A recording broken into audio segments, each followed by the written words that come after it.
They say there are ears that ask questions and ears that answer them. But 2020 has been that one year that wrapped up most of them.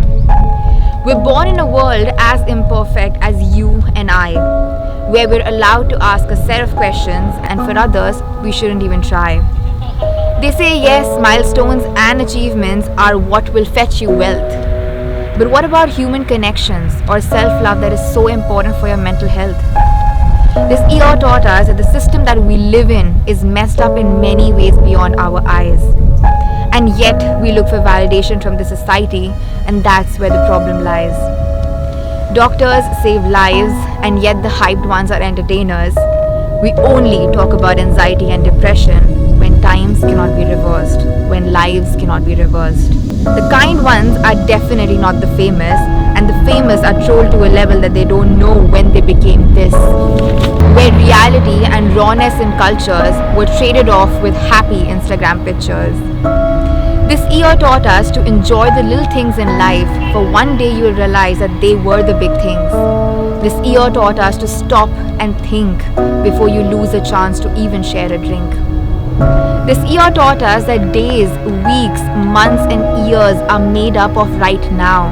Because God forbid this world ends, you will have no stories to share and how. I asked an old lady what she thought of this pandemic. She said the same thing you realize when you're dying that they don't teach you in academic. She said forget about life's roadmap, follow your heart at any cost. The only way to happiness is to love what we have now before our time on earth exhausts. The only way to happiness is to love what we have now before our time on earth exhausts. Damn, like what a year it has been.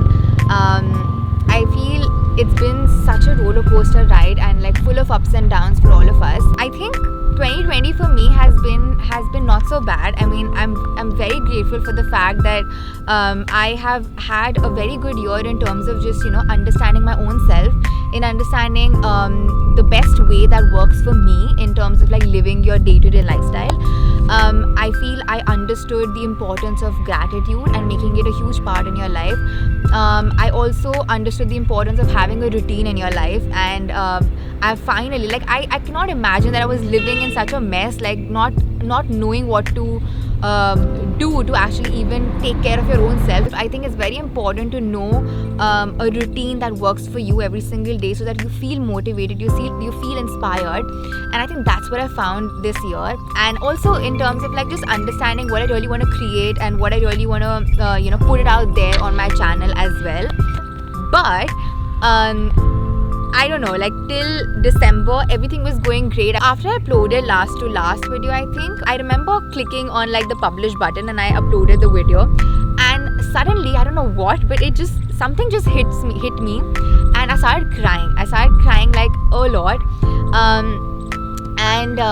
I don't know, I didn't know at that time like why am I even crying, but after a little introspection, after a little thinking about it, I realized that it hit me that 2020 is coming to an end, and that I still hadn't achieved the dreams and the goals that I had for this year. And I don't know, that just made me feel a little like not enough. Like I felt not worthless, like that's a huge term, but I felt somewhere that I didn't do enough. Like maybe I didn't take the right steps, or I didn't work enough, which is honestly like wrong, because the only thing I remember in 2020 is working. But I think I was super harsh on myself, but then I realized that by just surviving this year is an achievement in itself. But I think, I don't know, like our society is, I think, trained in a way that we base our accomplishments, our achievements as equivalent to our self-worth.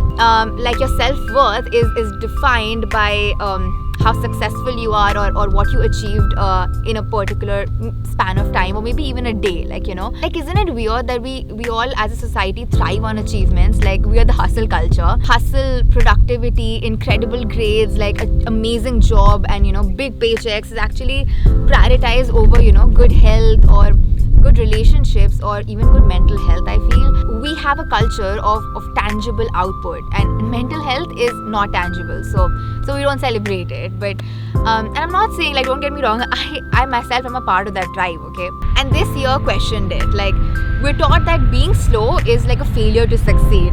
Like, I remember when the pandemic started, we felt guilty for like not doing anything for a week. And heck, forget the beginning. Like, we feel guilty for not achieving much in the past 12 months. But like, what we did give importance to, what we did value, was our health, our family, our emotions, our peace of mind. Like, how do you even believe that those things are to be prioritized or dealt with later, or even like never, and just continue working? We have trained our minds to question ourselves at the end of the day that what have we achieved today? But like, this year taught us to switch that question to, are you still alive, or do you still have your loved ones with you? And I know that might sound like extreme or like dramatic, but ask people who have actually lost their loved ones, you know. But yeah, like, that's the system that we live in. Everything revolves around money, and that's the stuff that's celebrated. This year taught me how to intentionally slow down. I mean, do the work and be still good at it, because at the end of the day, we all are perfectionists and workaholics.